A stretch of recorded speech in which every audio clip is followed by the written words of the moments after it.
이분은 염증성 여드름이 좀 있고요. 전체적으로 모공이 좀 넓어져 있어서 염증을 가라앉혀주고 피지선을 좀 억제시켜줘서 피지를 좀 줄여주면 여드름 완화도 되고 염증도 완화되고 그다음에 모공도 줄어들고 피지도 줄어들고 전체적으로 좀 더 매끈한 피부를 얻을 수 있게 오늘 시술할 거는 엑소좀과 모피우스 시술을 같이 병합할 겁니다. 엑소좀 같은 경우에는 줄기세포처럼 피부 재생에 많은 도움이 되는 스킨 부스터 중에 일종이거든요. 피부 염증이나 이런 것들 완화시켜주고 피부 탄력, 피부 재생 이런 데 주요한 효과가 있기 때문에 레이저 시술과 병합을 하면 훨씬 더 많은 효과를 얻을 수 있습니다.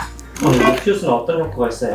모피우스는 바늘 고주파 시술이라고 얘기 들을 수 있어요. 바늘 모양으로 피부에 고주파를 침투시켜주는 시술인데 고주파 자체가 주변에 콜라겐 재생시켜주고 깊숙이 들어가 있는 고주파가 피지선에 영향을 주기 때문에 주변 피지를 좀 줄여주는 효과가 있으며 콜라겐을 재생시켜주기 때문에 모공 축소 효과까지 있습니다.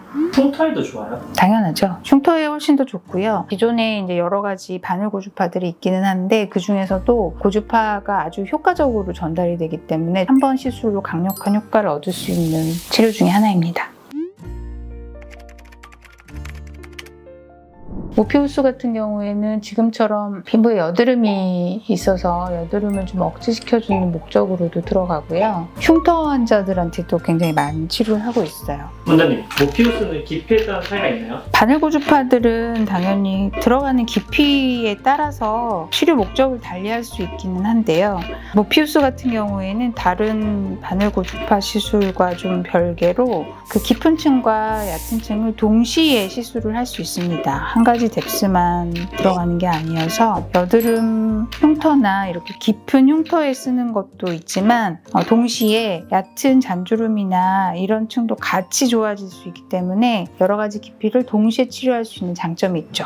모피우스는 어떤 장비랑 같이 하면 좋아요? 모피우스 같은 경우에 리프팅 치료를 할 때 같이도 많이 쓰는데 모피우스를 단독으로 하고 엑소좀이나 이런 스킨 부스터를 같이 병합하는 방법을 좀 더 사용하고 있는 편이고요. 다른 레이저 시술과 다 동시에 치료는 가능합니다. 근데 단독으로도 탄력이라든지 모공 축소라든지 흉터라든지 여러 가지가 다 좋아질 수 있는 장점이 있습니다.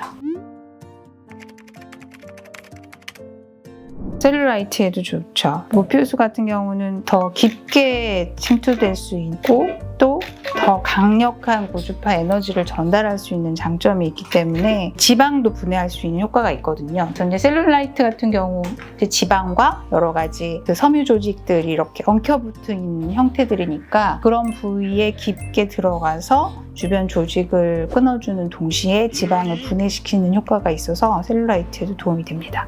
혹시 시술 회복이 얼마나 되나요? 모피우스 같은 경우에는 하루 정도는 약간 얼굴 좀 붉을 수도 있다고 생각하시면 되고요. 대체적으로는 2, 3일 안에 붓기나 붉은기는 거의 빠지고 다운타임이 그렇게 오래 가지는 않습니다. 효과는 언제쯤 나타나요? 모피우스 효과 같은 경우에는 일주일 정도 지나서 피부가 좀 더 부드러워지는 거를 느끼실 수 있는데 보다 많은 효과는 한 달 이후부터 서서히 좀 더 좋아질 수 있습니다. 몇 샷 정도 맞아요? 얼굴 전체 할 때는 한 300-400샷, 목까지 갈 때는 500-600샷 이렇게 기본적으로 들어가야 되는데 흉터가 좀 심하다든지 이런 분들한테는 더 많은 샷수가 필요해서요. 하루에 800샷 이상 1000샷까지도 들어가는 경우가 있습니다. 그럼 시술 주기는 얼마나? 단독으로 그 흉터 치료 같은 경우는 그래도 한 3회 정도는 권해드리고 있는데요. 탄력 목적의 시술이면 한 번 치료하고 6개월 이후에 한 번 더 하시고 이런 식으로 가셔도 좋아요. 근데 좀 심한 분들은 아무래도 한 3회 정도를 연달아서 한 달에 한 번 정도씩 해주시면 더 좋습니다.